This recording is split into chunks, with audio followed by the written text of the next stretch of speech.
Primeira aos Coríntios, capítulo 15, a partir do verso 50 ao 58. Nós continuaremos com o nosso estudo na primeira epístola de Paulo aos Coríntios. Amém?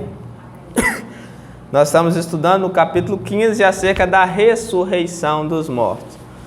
Nós já estudamos o capítulo 15, Paulo usa todo o capítulo 15. Paulo usa todo o capítulo 5 para tratar da ressurreição dos mortos. Nós sabemos que os coríntios, havia um grupo dentro da igreja que não acreditava na ressurreição dos mortos. Então aqui Paulo ele usa todo o capítulo 15, todo o capítulo 15 focando nesse assunto que é a ressurreição dos mortos. Capítulo 15, a partir do verso 50. Vamos fazer a leitura.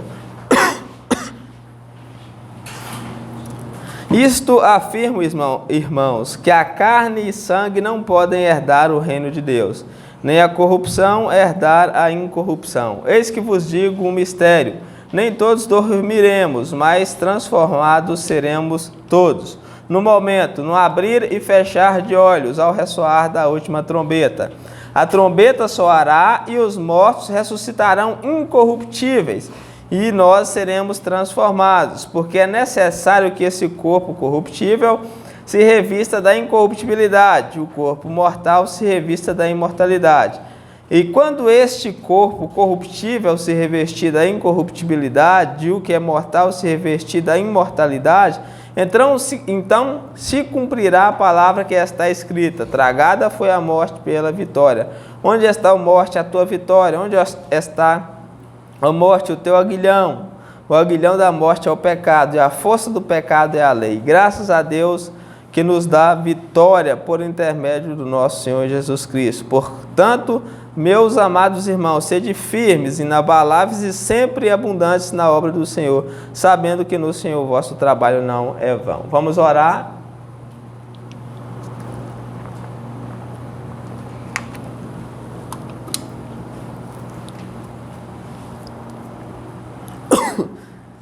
Senhor Pai Santo, mais uma vez nós viemos diante de Ti, no nome do nosso Senhor Jesus Cristo, cônscios da nossa pequenez. Nós viemos a Ti, Senhor, suplicar que o Senhor nos conceda a graça de podermos estar aqui reunidos para ouvir a Sua Santa Palavra, para bendizer o Seu Santo Nome, para buscar o Senhor de todo o nosso coração, de toda a nossa alma e de todo o nosso entendimento. Por favor, ó Pai, eu te peço, no nome do nosso Senhor Jesus Cristo, nos conceda a graça para que nós possamos ouvir a Sua Santa Palavra essa noite, para que nós possamos buscar o Seu Santo Nome, de maneira que o Seu nome seja santificado, de maneira que toda honra e toda glória seja dada a Ti, de maneira que nós sejamos conformados à imagem de nosso Senhor Jesus Cristo e que nós venhamos fazer a Sua vontade, ó Deus, de todo o nosso coração. Por favor, ó Pai, se faça presente no nosso meio, quebranta os nossos corações, nos dá um coração quebrantado, Senhor, um coração que ama, um coração que perdoa, um coração que almeja estar nos Seus atos, um coração que almeja fazer a Sua vontade. Por favor, ó Pai, eu te peço, enquanto eu vim como pregador, que o Senhor me use essa noite, para que eu possa abrir a minha boca e que o Senhor fale através de mim, de maneira que toda honra e toda glória seja dada a Ti, Senhor. De maneira que toda honra e toda glória seja dada somente a Ti e somente a Ti. Por favor, ó Pai, se faça presente no nosso meio, nos conceda a graça que o Espírito Santo comova, que o Espírito Santo se mova, que o Espírito Santo conduza esse culto, de maneira que ele seja totalmente para a honra e para a glória do Seu santo nome, no nome do nosso Senhor Jesus. Amém. Eu ainda estou com um pouco de alergia, como todos já perceberam. Parece que a alergia não acaba nunca. De vez em quando dá um pigar na garganta e não tem como não tossir. Mas, na graça de Deus, nós vamos, porque nós precisamos desse conhecimento, um conhecimento a mais. Como eu já disse, nós estamos dando continuidade à nossa série de estudos na Epístola aos Coríntios. E aqui no capítulo 5, Paulo foca na questão da ressurreição dos mortos. Como nós já vimos, a ressurreição dos mortos ela é extremamente importante, Como Paulo diz no final do capítulo 49, do capítulo 15, do verso 58, nós devemos permanecer abundantes no Senhor, porque essa nossa esse nosso trabalhar no Senhor não é vão, ele tem uma grande recompensa. A maior recompensa para o cristão é a vida eterna. É a vida eterna. A vida eterna, como nós já vimos, e eu gostaria de dizer novamente, ela tem mais a ver não com quantidade, mas com qualidade. Quando nós falamos de vida eterna, nós pensamos no que se refere à quantidade. É uma vida longa, não é? Quando nós falamos de vida eterna, nós pensamos no sentido de uma vida longa, nós vamos viver para sempre. Mas a vida eterna, ela está mais ligada, ela está mais relacionada à qualidade de vida. Ou seja, a vida eterna não é boa porque ela é longa. A vida eterna ela é boa porque ela é uma vida de qualidade. Por quê? Porque nós estaremos diante do Senhor. Como nós vimos aqui no capítulo 15, né, nós vamos ver ainda, nós teremos um corpo, nós vimos esse corpo, o corpo da ressurreição, na sexta-feira passada, que era um corpo extraordinário, um corpo semelhante ao corpo de Cristo, um corpo glorioso, um corpo incorruptível, um corpo perfeito, um corpo que não tem sofrimento, que não tem dor, um corpo maravilhoso. Esse é o corpo da ressurreição. Então, além de nós termos esse corpo semelhante, esse corpo espiritual semelhante ao corpo de Cristo, nós também estaremos junto com o próprio Deus, face a face, viveremos no lugar onde que não tem maldade, onde que não tem pecado, onde que não tem os fofoqueiros, né, os agoureiros, aqueles que falam pelas costas, onde que não tem maldade, onde que não tem perversidade. Então o céu é um lugar onde que não tem falsidade, é um lugar perfeito, é um lugar maravilhoso. E para acrescentar tudo isso, nós estaremos na presença do próprio Senhor. Lá não entra pecado, nós nunca mais pecaremos contra o Senhor, nós nunca mais desobedeceremos ao Senhor, nós nunca mais ficaremos tristes por causa do pecado. Então a vida eterna ela tem mais a ver com a qualidade. E essa vida eterna ela é a nossa recompensa, né? É o nosso galardão, é o grande galardão. Tem até um hino, né, que nós já ouvimos, não sei se todos aqui já ouviram, mas diz que dor nenhuma, sofrimento algum aqui nessa terra se compara com a glória que está por vir. Né? Nós vemos também Paulo dizendo nas Escrituras que dor, sofrimento, coisa alguma nessa terra se compara com a glória que está por vir, com a recompensa que está por vir no céu. E essa recompensa ela é a vida eterna que nós obteremos na ressurreição dos mortos. Então Paulo ele escreve esse capítulo 15 para dizer para os coríntios a importância da ressurreição. No capítulo 15, Paulo ele usa todo esse capítulo para tratar dessa questão, que era a ressurreição dos mortos. Porque havia um grupo na igreja dos Coríntios que não acreditava na ressurreição dos mortos. E esse pensamento de não haver ressurreição era um pensamento que era totalmente da cultura filosófica da época. Os gregos eles não acreditavam na ressurreição dos mortos, eles acreditavam que a vida nessa terra era tudo. Toda a sua recompensa, tudo que você pode ter é nessa terra. Então quando Paulo aparece pregando o Evangelho, muitas pessoas creem no Evangelho e se convertem, mas mesmo assim, depois de crer no Evangelho, levaram certos hábitos que haviam no mundo para dentro da igreja, como nós vimos, um dos principais problemas que era a divisão, e a divisão justamente por causa da sabedoria, da sublimidade de palavras, como Paulo diz, que era algo também que impressionava muito os coríntios, os gregos naquela época. Aqui o problema é outro, o problema é relacionado, né, um outro problema da igreja, dos muitos problemas que havia na igreja, mas é um problema relacionado à ressurreição dos mortos. Havia um grupo na igreja de Coríntios que não acreditava na ressurreição dos mortos. Esse grupo ele negava que os mortos ressuscitavam. E Paulo, para tratar disso, Paulo vai escrever o capítulo 15. E no capítulo 15 nós vimos vários temas, né? Nós vimos pelo menos 6, 7 temas aqui no capítulo 15, acerca da ressurreição dos mortos. O primeiro tema que nós vimos no capítulo 15 é que Paulo ele usa as Escrituras para provar que a ressurreição era uma promessa de Deus. Então Paulo ele usa aí no capítulo 5, primeiro ele diz que a ressurreição ela é o coração do Evangelho. Se eles creram no Evangelho, eles deveriam ter crido na ressurreição, porque o Evangelho só é Evangelho se houver ressurreição. O que é o Evangelho? O Evangelho é a morte e a ressurreição de Cristo. Se não há ressurreição, então não há. evangelho. Ele cita a própria lei de Moisés, né, e os profetas para dizer que a própria lei profetizava acerca da ressurreição. Depois Paulo ele vai citar as consequências de não haver ressurreição, e são consequências trágicas, né? Cristo não havia ressuscitado se não houvesse ressurreição. Os nossos pecados não teriam sido pagos, nós ainda pereceríamos no fogo do inferno. O inferno ainda nos estava esperando. A pregação era vã, a fé era vã e os mortos estavam perecendo. São as consequências de não haver ressurreição. Depois Paulo ele cita os privilégios da ressurreição. Depois Paulo ele faz um contraste entre a vida e a ressurreição. Ele diz que a vida, os sofrimentos dessa vida, né, só são suportados pelos crentes por causa da ressurreição dos mortos. E o último que nós vemos na última sexta-feira é acerca do corpo da ressurreição. Como seria o corpo da ressurreição? Nós vemos que era um corpo glorioso, um corpo imaculado, um corpo perfeito, um corpo sem pecado, um corpo incorruptível, um corpo glorioso. Hoje nós veremos como e quando ocorrerá a ressurreição dos mortos. Como será a ressurreição? Como será o corpo da ressurreição? Quando ocorrerá a ressurreição dos mortos? Para isso eu destaquei aqui algumas verdades, mais alguns pontos acerca da ressurreição dos mortos. Primeiro ponto que eu gostaria de ver aqui, até a continuação da sexta-feira passada, é que na ressurreição não haverá, que a carne e o sangue não herdarão, né? Ou seja, não haverá carne e sangue na ressurreição. Está no verso 50, diz assim, vamos fazer a leitura aí do verso 50. Isto afirma, irmãos, que a carne e o sangue não podem herdar o reino de Deus, nem a corrupção herdar a incorrupção.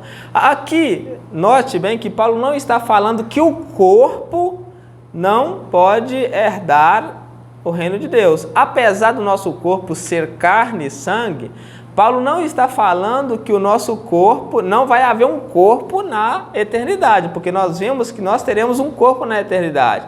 O que Paulo está dizendo é que a carne e sangue, ou seja, essa matéria corruptível, essa matéria que se degrada, que se corrompe cada vez mais, ela não herdará o reino dos céus.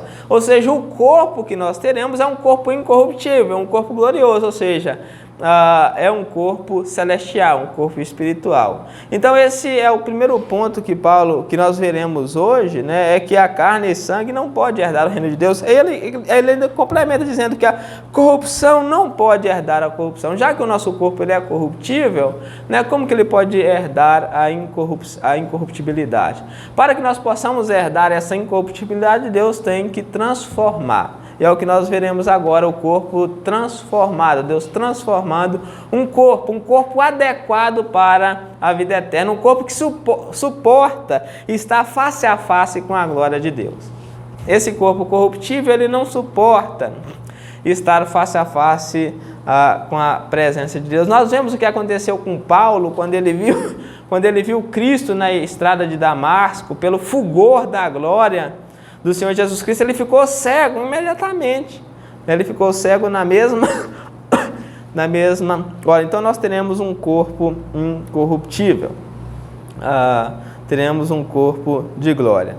O segundo ponto que eu gostaria de observar aqui nesse texto é que nem todos, o texto nos diz que nem todos os crentes experimentarão a morte física. Nem todos morrerão. Nem todos morrerão. Muitos não vão passar pela morte. Né? Isso aqui é muito bom. Isso aqui é muito bom, né? Nem todas as pessoas vão morrer. Paulo diz aí, nos versos 51 e verso 52. Eis que eu vos digo um mistério. Paulo está contando aí algo, né, que as pessoas não tinham conhecimento, mas que foi um mistério revelado por Deus. Isso aqui foi Deus quem revelou a Paulo. Ele diz, eis que eu vos digo um mistério. O que é um mistério? É algo que não foi revelado, que ninguém sabia, mas que Paulo sabia e que agora nós também sabemos. Que mistério é isso? O que ninguém sabia que só Paulo sabia e que Paulo vai dizer agora para a igreja de Corinto. Que mistério é esse? Paulo vai dizer que esse mistério se trata do que? Da ressurreição dos mortos, está relacionado à ressurreição dos mortos. Que mistério é esse? Ele diz, nem todos dormiremos. Esse dormiremos aí é a palavra para se referir à morte. A morte para o crente nada mais é do que dormir. Todas as vezes que nós vemos na Bíblia, a palavra morte se refere como dormir. Todos dormiremos. Por que a morte é um dormir para o crente? Porque nós dormimos aqui, né? E acordamos na eternidade. Então a morte é dormir para aquele que crê no Senhor, né? Ele não permanecerá na morte. Não ficará dormindo até o último dia. Ele fecha os olhos aqui, é como se você deitasse na sua cama, dormisse e abrisse os olhos do outro lado. Então, ele diz, nem todos dormiremos, ou seja, nem todos morreremos, mas transformados seremos todos. Aqui ele está falando da volta de Jesus. Ele diz aí no verso 52, no momento, no abrir e fechar de olhos, ao ressoar da última trombeta. A trombeta soará, os mortos ressuscitarão incorruptíveis e nós seremos transformados. Nós, que ele está se referindo aos vivos. Ou seja, na volta de Jesus, no tocar da última trombeta, a trombeta significa a volta de Jesus. Quando a trombeta tocar, que Jesus voltar, todos aqueles que estiverem vivos, crendo no Senhor Jesus Cristo, eles subirão e encontrarão com o Senhor nas nuvens. Eles subirão e encontrarão com o Senhor nas nuvens. Ou seja, nem todos provarão a morte, pois na volta de Cristo, quem estiver vivo terá o corpo transformado. Esse texto ele nos faz lembrar de um problema que estava acontecendo, se não me engano, na igreja de Tessalonicenses. Eu acredito que é na igreja de Tessalonicenses, que os irmãos estavam preocupados de que os mortos não vissem a volta de Jesus. Eles estavam com medo assim, mas os mortos já morreram, como que eles verão a volta de Jesus? Então tinha esse problema na igreja. Os irmãos estavam com medo, né, de todos aqueles irmãos que morreram na esperança de ver a volta de Jesus. Quando Jesus voltasse, como eles já estavam mortos, eles não verem Jesus voltando. Porque será o maior acontecimento de todos os tecos. A parousia será o maior acontecimento de todos os tempos. A volta de Jesus, o céu se abrindo. E os irmãos estavam com medo, mas e os irmãos que já morreram? Porque só os vivos eles achavam que veriam a volta de Jesus. Aí Paulo escreve lá que na volta de Jesus seria assim, os mortos eles ressuscitariam primeiro, né? No ressoar da última trombeta, no piscar de olhos, os mortos ressuscitarão, né? O Senhor preparará um corpo, tudo nas nuvens, né? Tudo aí nas nuvens, tudo está acontecendo nas nuvens, assim, num piscar de olho já está acontecendo nas nuvens. Os mortos já ressuscitaram, estavam com o Senhor lá e com todos os anjos, com todas as hostes celestiais, esperando de trás das nuvens, por assim dizer, até o momento. Então os mortos eles ressuscitarão e eles virão com o Senhor, né? Eles não apenas verão, mas eles virão. Os mortos crentes, os mortos salvos, os mortos que creram no Senhor Jesus, eles virão com Cristo. Então se nós morrermos agora, nós não perderemos a volta de Jesus. O morto, a pessoa que morre crendo no Senhor Jesus, ela não perde a volta de Jesus, porque, muito pelo contrário, ela será a primeira a experimentar a volta de Jesus, porque ela vai ressuscitar primeiro, ganhar o corpo primeiro com Jesus nos ares. E quando tocar a trombeta, no abrir e fechar de olhos, todos os crentes que estiverem vivos subirão. É o arrebatamento. Subirão e encontrará com Cristo nas nuvens. Da mesma maneira que nós vemos aqueles filmes, né? Tocou a trombeta, puf, todo mundo sumiu. Veio o arrebatamento, todo mundo sumiu. Mas aqui o arrebatamento, nós acreditamos que o arrebatamento ele se dá com a volta do Senhor Jesus. Ele se dá apenas com a volta do Senhor Jesus. Então, todos esses que estiverem vivos, todos os irmãos que estiverem vivos, eles subirão, eles encontrarão com Cristo nas nuvens. Aí será o fim. Aí os ímpios, né, serão amarrados em feixes na face da terra e lançados no lago que arde como fogo e enxofre.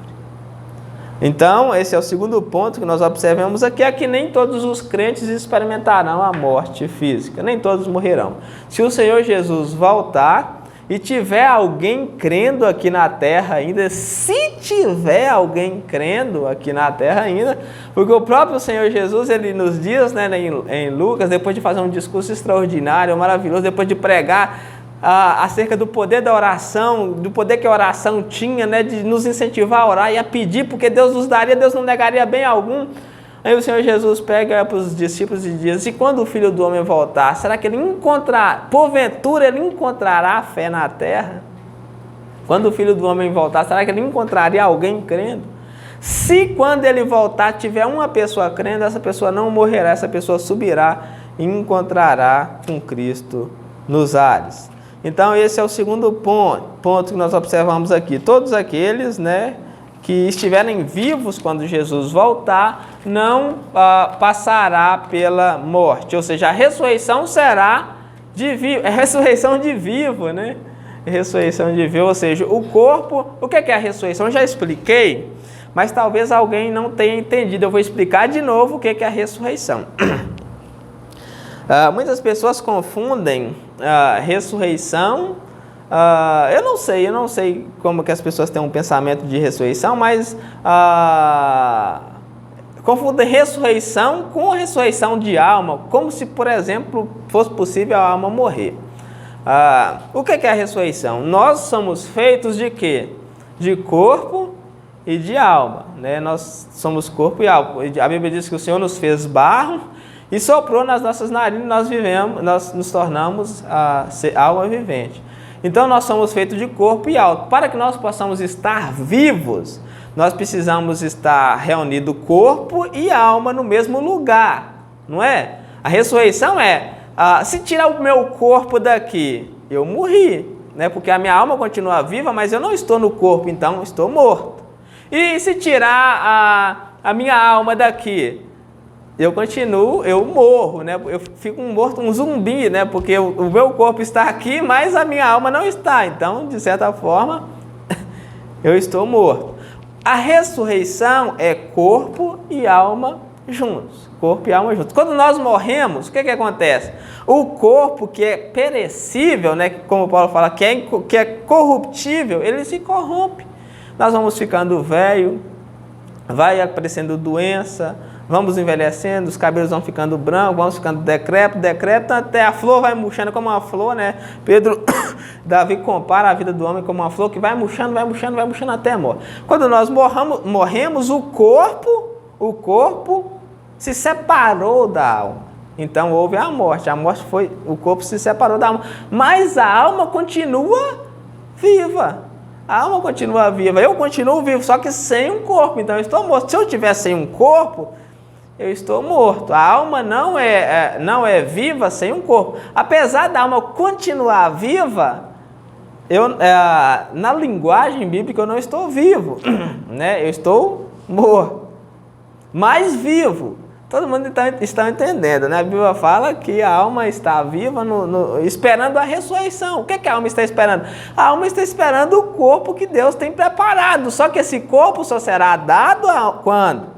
No último dia. Então a ressurreição é isso. Não é que eu morri, acabou, já estou dormindo esperando o último dia para me ressuscitar. Não.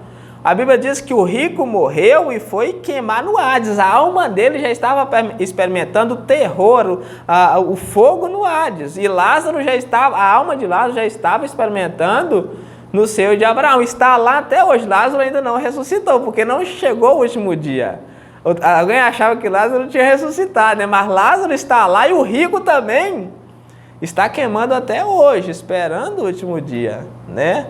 Porque o último dia não chegou, nós estamos aqui ainda, não estamos? Então já se deu o último dia. Quem morreu, crendo no Senhor Jesus, está no seio de Abraão, no paraíso. A alma está esperando a ressurreição do último dia, esperando o corpo, esse corpo que Paulo diz aqui, que nós já estudamos nele na sexta-feira passada, esperando esse corpo. E aqueles que morreram perdidos também estão lá esperando o último dia para ganhar o corpo, para ir para o sofrimento eterna. Então, ressurreição é isso. A alma está aos pés do altar, está no paraíso, está diante do Senhor, esperando o corpo que Deus tem para eles no último dia. Quando o arcanjo tocar a última trombeta, que é o último sinal da volta do Senhor Jesus Cristo, esses mortos salvos que estavam esperando a volta do Senhor Jesus ganharão um corpo novo aí, ressuscitaram. Não que eles estivessem dormindo, né? Mas eles ganharam um corpo, estão vivos e já estão com Cristo lá em cima, né? Os outros estão andando aqui embaixo, as pessoas estão andando aqui embaixo, né? Desapercebidas, vivendo em seus pecados. Aí quando tocar a última trombeta, o céu se abrirá e aqueles crentes que estiverem vivos, né? Eles subirão, eles ressuscitarão, terão um corpo transformado. Eles não ganharão um novo corpo, mas o corpo deles serão transformados. Serão transformados no corpo incorruptível. Amém? Glória a Deus. Louvado seja Deus, então, por isso, né? Por isso. Terceiro ponto aqui acerca da ressurreição é que a ressurreição dos mortos, ela ocorrerá somente com a volta de Jesus Cristo. Eu já expliquei no segundo ponto, já expliquei o terceiro, né? Como eu disse, a ressurreição é o dia que a alma encontrará o corpo. O dia que a alma ganhará um novo corpo. E isso acontecerá quando? Quando? No último dia, com a volta de Jesus. Quando que acontecerá a ressurreição dos mortos? No último dia. É um ensino corrente desde do princípio que a ressurreição ocorrerá no último dia. Nós vemos aí no verso 52, diz, no momento, no abrir e fechar de olhos, ao ressoar da última trombeta. A trombeta significa a volta de Jesus. Quando tocar a última trombeta, Jesus voltará. Ele diz, a trombeta soará e os mortos ressuscitarão incorruptíveis. Ou seja, os mortos terão um corpo que não mais se corrompe. Um corpo que não peca, um corpo que não sofre, um corpo que não perece, um corpo que não peca. Esse é um corpo incorruptível, que não se corrompe, um corpo que não envelhece, um corpo que não morre, um corpo eterno. Esse é o corpo incorruptível. Então, os mortos, eles ressuscitarão primeiro, eles terão um corpo incorruptível. Isso quando? Quando tocar a última trombeta. O que é a última trombeta? A volta do Senhor Jesus Cristo. Ao ressoar da última trombeta, os mortos ressuscitarão incorruptível e nós seremos transformados. Ou seja, a trombeta é o sinal da volta de Jesus.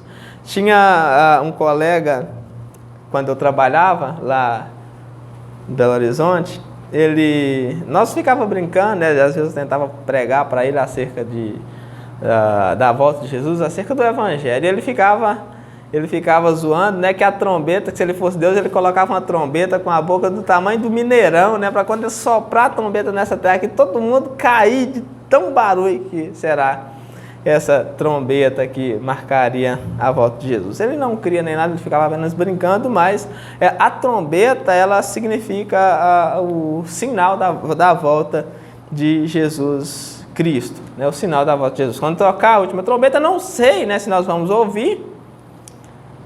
Eu não sei se nós vamos ouvir, né? Eu gostaria muito de ouvir. Tinha até minha irmã uma vez, né? Ela colocou o alarme do celular, né? Pegou aquele som da trombeta do chofar e colocou no alarme do celular. E ninguém estava esperando nada e começou a tocar, né? O som da trombeta e ninguém sabia onde era aquilo. A gente ficou, será que já é o sinal da volta de Cristo? Saímos até para olhar para cima para ver cadê. Mas era alarme falso, né? Era apenas o celular que estava desperta, não era alarme falso. Mas a volta de Cristo é precedida por esse toque da trombeta. A trombeta, ela seria tocada com a volta de Jesus. Aí sim aconteceria a ressurreição. Aí a alma ganharia um corpo, né? Voltaria para o corpo, voltaria ou ganharia um corpo. A Bíblia não fala que Deus vai ficar caçando o corpo, né? Porque as pessoas falam, mas e quem morreu, não encontrou o corpo, não enterrou o corpo? A Bíblia não fala que Deus vai no cemitério e desenterra o corpo, a Bíblia fala que Deus vai dar um corpo para aquela pessoa. Os vivos terão esse mesmo corpo transformado. E os mortos, Deus dará um novo corpo para eles. Um corpo incorruptível, um corpo que não perece, um corpo que não mais morre. Isso acontecerá com a volta de Jesus, o último dia, o último e primeiro dos dias na eternidade, o dia perfeito, né? A eternidade ela é um dia só que não acaba nunca mais. É o melhor dia. Nós gostamos de comparar a eternidade com o melhor dia da vida. Já teve um dia, né, foi o melhor dia da sua vida, que você queria que aquele dia nunca acabasse? Eu já tive um dia assim, né? Foi o dia que eu ganhei uma bicicletinha, né, pequenininha assim. Era meu sonho, minha maior vontade na face da terra era ter uma bicicleta. E eu ganhei uma bicicletinha, eu ficava na rodada o dia inteiro. E quando chegou a noite, eu falei, já por que a noite chegou? Eu não consegui dormir nada de noite, querendo esperar o outro dia para mim poder brincar com aquela bicicleta. Então eu não queria que aquele dia acabasse. A eternidade é um dia, o melhor dia da sua vida, só que dura para sempre. É o melhor dia da sua vida. Na eternidade você não cansa, né, de se surpreender com tanta beleza, né? É tanta beleza, é tanto bem, é tão maravilhoso. Paul Washer, ele costuma figurar a eternidade da seguinte maneira: você chega no céu, um exemplo, né? O último dia aconteceu, mortos, julgamento, ressurreição, a volta de Cristo, e nós já começamos a ficar impressionados com ele nas nuvens, arcanjos, anjos, trombetas, Jesus Cristo. Uma maravilha. E Deus vem para a herança que o Pai preparou antes da fundação do mundo. Aí você chega. Primeiro dia ali, você vê coisas que nem Paulo fala, né? Que não são nem listas referidas. São coisas tão maravilhosas que você fica tão maravilhado. Meu Deus, como é que eu nunca imaginei que poderia. E no segundo dia, você veria coisas ainda superiores. E isso numa escala que não tem fim. Para toda a eternidade você vendo coisas mais excelentes, mais bonitas, né? Cada dia você vê coisas mais... Se tivesse dia, é por isso que será um dia, né? Para sempre. Um dia eterno. Não tem fim, não tem noite. Lá no céu não tem noite. É um dia eterno. Não tem dor, não tem sofrimento, não tem desgaste, não tem sono. É um dia eterno. Né? Um dia, deve ser maravilhoso demais, vocês não pensam assim? Deve ser bom demais. Imagina um dia que não tem fim. Mas eu não vou estar cansado, não vou ter sono. É claro que não. Nesse corpo aqui você não cansa. Nesse corpo aqui você não sente dor, você não sente sofrimento, você não sente cansaço, você não sente dor de cabeça, você não sente dor nos olhos, né? Eu tenho muito problema com dor nos olhos, meus olhos começam a arder, porque eu tenho problema, né, de vista. Você não sente dor nos olhos.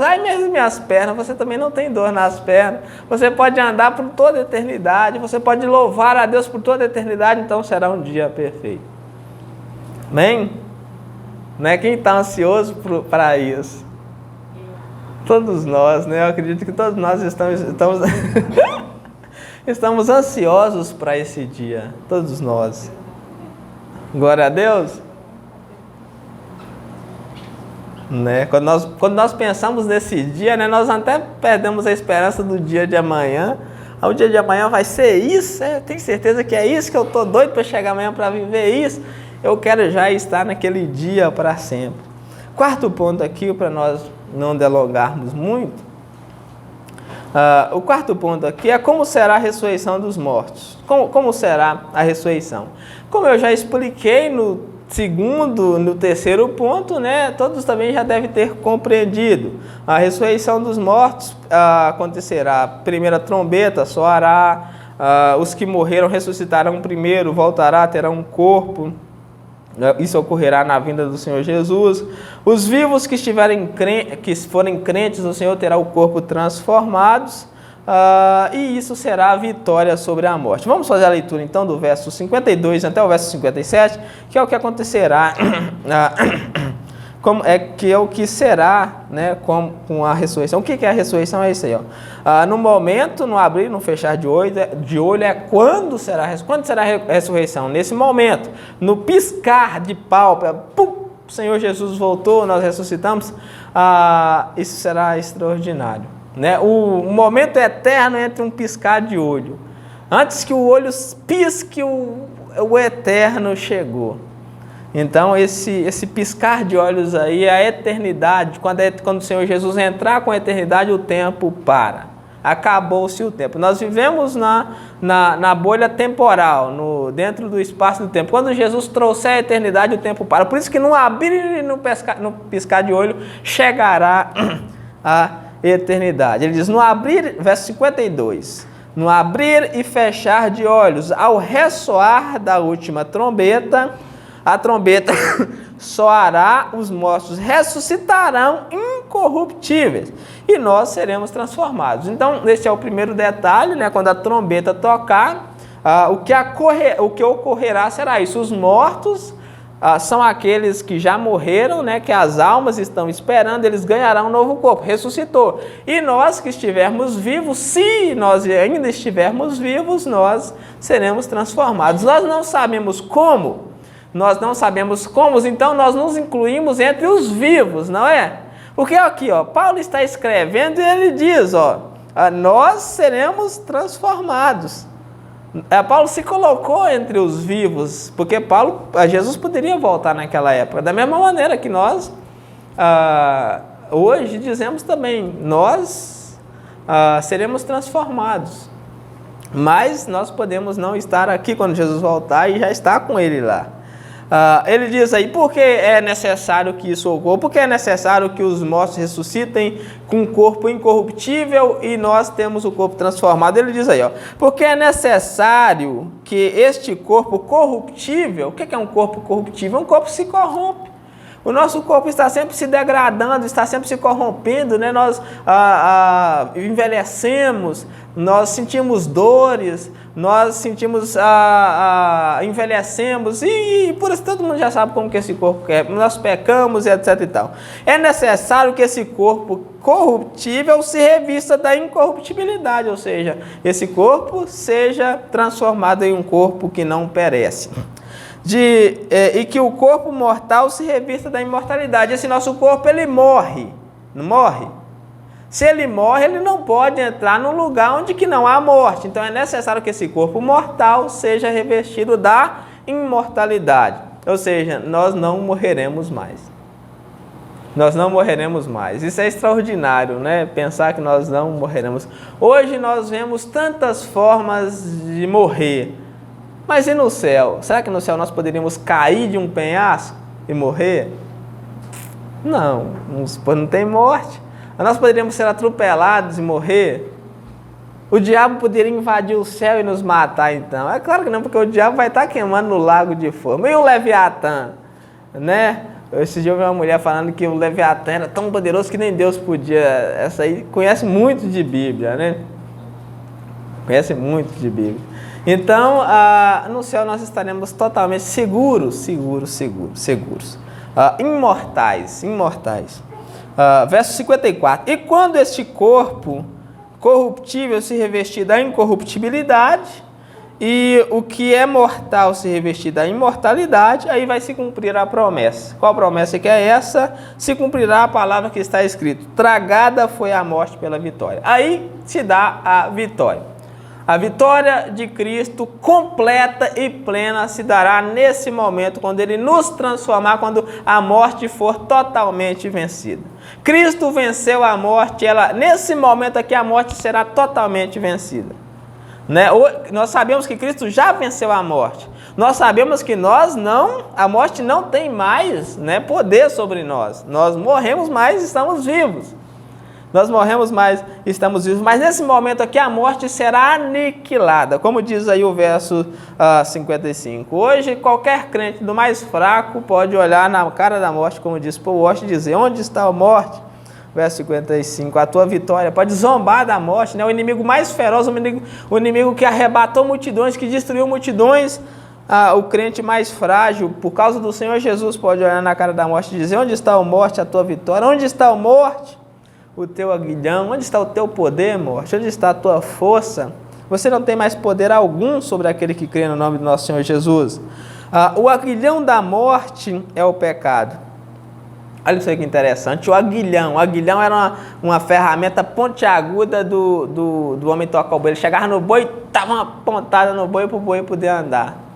Ou seja, a morte também, com a sua lança, ela matava muitas pessoas. E diz aí que a força, o aguilhão da morte é o pecado.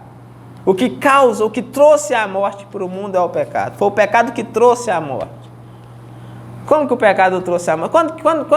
Quando foi isso? Quando foi que o pecado trouxe a morte? Alguém sabe? O pecado trouxe a morte quando Adão pecou, né? Deus prometeu para Adão, no dia que pecar, certamente morrerás. Então o pecado trouxe a morte. E ele vai acrescentar mais um detalhe aqui, ó. O aguilhão da morte é o pecado e a força do pecado é a lei. A força do pecado, nós estudamos Romanos, nós vemos lá, né, que a lei ela é boa, ela é santa, ela é maravilhosa, só que a lei ela deu força ao pecado, por quê? Porque a lei ela é tão elevada e o ser humano ele é tão frágil que ele não consegue cumprir a lei. Como a lei é muito elevada e o ser humano é fraco, ao invés da lei ser para o bem do ser humano, ela acabou se tornando em morte. Por quê? Porque a lei dizia não faça isso, não faça isso. A lei dizia ser perfeito, e quem conseguiria ser perfeito? Então, o que Deus deu de bom para nós acabou se nos tornando em o quê? Em algo mal. Por quê? Porque a lei era boa e nós maus, então nós não conseguimos cumprir a lei. Então, a lei, o pecado, ele aproveitou da lei para quê? Como Paulo diz, para nos dominar e nos matar. E foi justamente o que o pecado fez. O pecado aproveitou do mandamento, tomou ocasião pelo mandamento, de maneira que nos destrói, de maneira que nos morre. Então, a força do pecado é a lei.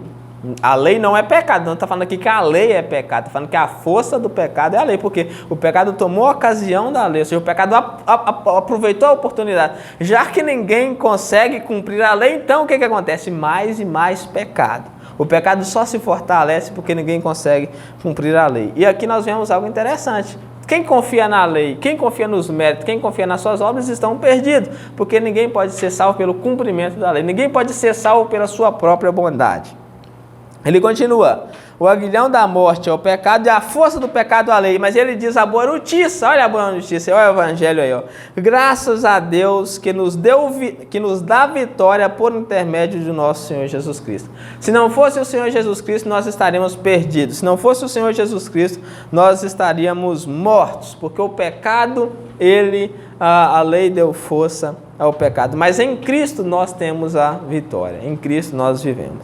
E o quinto e último ponto que nós podemos observar aqui é que Paulo ele vai finalizar com a palavra de ânimos aos coríntios, aos cristãos, a perseverarem no Senhor com os olhos na eternidade. Verso 50. Paulo vai animar os irmãos a perseverarem com os olhos nesse dia, no último dia, na ressurreição, no dia eterno.